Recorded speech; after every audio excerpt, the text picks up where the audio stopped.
मध्य प्रदेश के इंदौर के भंवरकुआ इलाके में दोहरे हत्याकांड के बाद खुदकुशी की खौफनाक वारदात सामने आई है। यहाँ एक प्रेमी ने पहले अपनी प्रेमिका और उसके दोस्त की हत्या की, उसके बाद खुद को गोली मारकर अपनी ज़िंदगी ख़त्म कर ली। पुलिस इस मामले की जांच कर रही है। ए मोहब्बत तेरे अंजाम पे रोना आया, जाने क्यों आज तेरे शाम पे रोना आया। यूँ तो हर शाम उम्मीदों में गुजर जाती थी, आज कुछ बात है जो शाम पे रोना आया। मशहूर शायर और गीतकार शकील बदायूनी द्वारा लिखी गई ये पंक्तियाँ उन तमाम प्रेमियों पर सटीक बैठती है जिनकी मोहब्बत मुकाम तक नहीं पहुंच पाती। इश्क की राह पर तो बहुत चले, लेकिन मंजिल हर किसी को नहीं मिल पाती।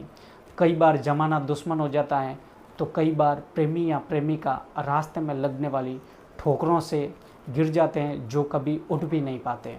फिसल जाते हैं तो कुछ बदल जाते हैं। ऐसा ही एक मामला मध्य प्रदेश के इंदौर से सामने आया है। यहाँ अभिषेक और स्नेहा की प्रेम कहानी दिल को झकझोर कर देने वाली है, जिसमें बेवफाई विलेन की भूमिका में जो एक सुखद प्यार के दुखद अंत की वजह बनती है। 2 अप्रैल दोपहर 1:30 पर मध्य प्रदेश के इंदौर शहर के भंवरकुआ थाना इलाके में मौजूद स्वामीनारायण मंदिर में दोपहर को 3 नौजवान दर्शन के लिए पहुंचते हैं। जूनी इंदौर की रहने वाली स्टूडेंट स्नेहा जाट अपने कजन दीपक जाट के साथ यहाँ आई थी, जबकि उसका दोस्त अभिषेक यादव यहाँ दोनों से कुछ बातें करने पहुँचा था। मंदिर में दर्शन के बाद तीनों ने वहीं बैठकर एक दूसरे से देर तक बातें की, लेकिन अचानक चली ताबड़तोड़ गोलियों ने लोगों को सन्नाटे में डाल दिया। किसी के कुछ समझने से पहले ही मौके पर 3 लाशें पड़ी थी। चश्मदीदों की माने तो अभिषेक ने पहले अपनी गर्लफ्रेंड स्नेहा और उसके बाद कजन को गोली मारी और फिर भागता हुआ मंदिर से निकलकर पास के अरिहंत कॉलेज में पहुंच गया। वहां पहुंचते ही उसने कॉलेज के सिक्योरिटी गार्ड को पानी मांगा।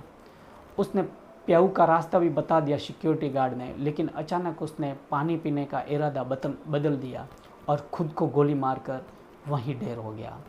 इस मामले की जांच कर रही पुलिस ने अपनी शुरुआती तफ्तीश में इसे लव रिजेक्शन यानी प्यार में ठुकराए जाने का मामला बताया। इसी आधार पर पुलिस इस मामले की जांच भी कर रही है।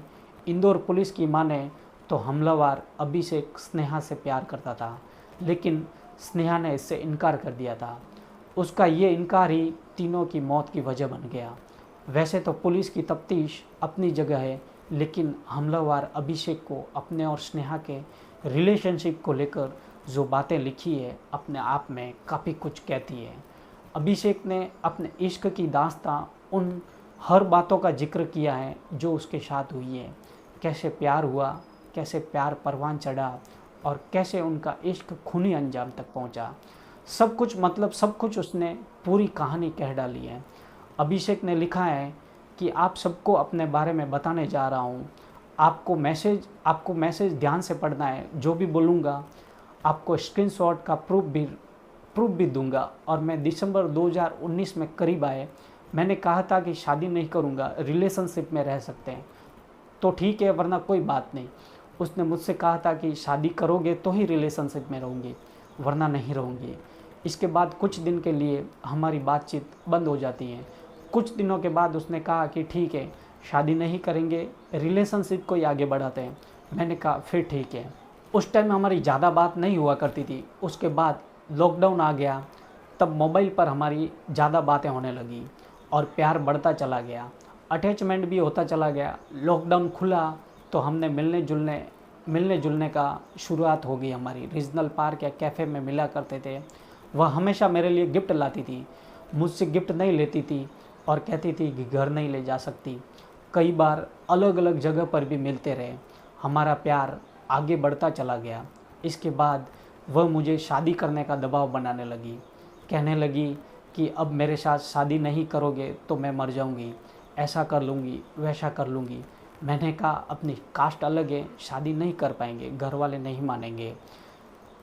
लेकिन वो जिद पर अड़ी रह जाती, कहने लगती कि ऐसे तो आप मुझे छोड़ दोगे, इसलिए मुझसे शादी नहीं करते। मंदिर चलो, नहीं तो आप मेरा मरा हुआ मुंह देखोगे, मुझे छोड़ दोगे, आपके घर आ जाऊंगी। सुनकर वो ऐसा बोलती तो सुनकर डर लगता। हमने मंदिर में जाकर शादी कर ली थी।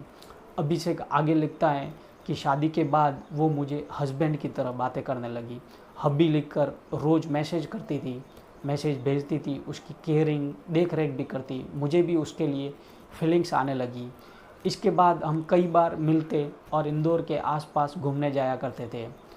एक दिन हम लोग देवास दर्शन करने के लिए गए तो वहाँ पर उसने कहा कि माता जी के सामने मेरी मांग में सिंदूर भरो। मैंने कहा एक बार मंदिर में शादी तो कर ली है, फिर अब क्यों? कहने लगी कि यहाँ की बात कुछ अलग है, मांग में सिंदूर भरो वरना कुछ कर दूँगी। तब मैंने उसकी मांग में सिंदूर लगाया।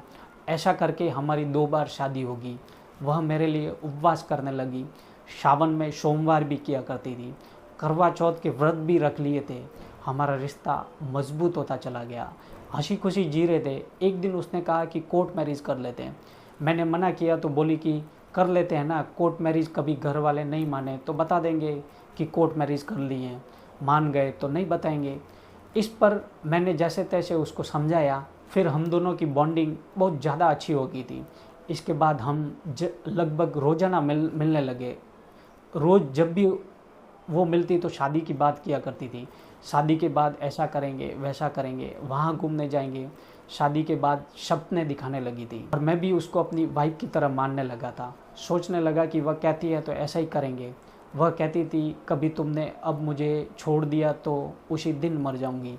मैंने कहा कि मैं तो नहीं छोड़ूंगा, तेरा पता नहीं।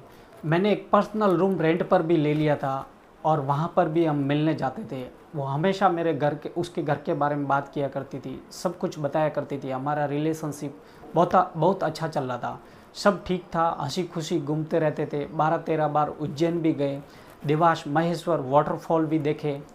ऐसी कोई जगह नहीं जहाँ हम इंदौर में नहीं गए। फिर हम दोनों के बीच में कोई तीसरा इंसान आ जाता है। जाहिर है इस डबल मर्डर और सुसाइड की कहानी को बेशक लोग अलग अलग चश्मे से देख रहे हैं, लेकिन अगर अभिषेक की लिखी इन पंक्तियों को यकीन करें तो ये मामला कम से कम एक तरफा प्यार का तो बिल्कुल भी नहीं था। लड़का और लड़की दोनों एक दूसरे से बेहद प्यार करते थे, इतना प्यार कि उन्होंने शादी तक कर डाली थी। वो भी एक बार नहीं बल्कि 3 बार। 2 बार मंदिर में ईश्वर को साक्षी मानकर शादी की तो तीसरी बार कोर्ट में अपने विवाह को कानूनी रूप दे दिया।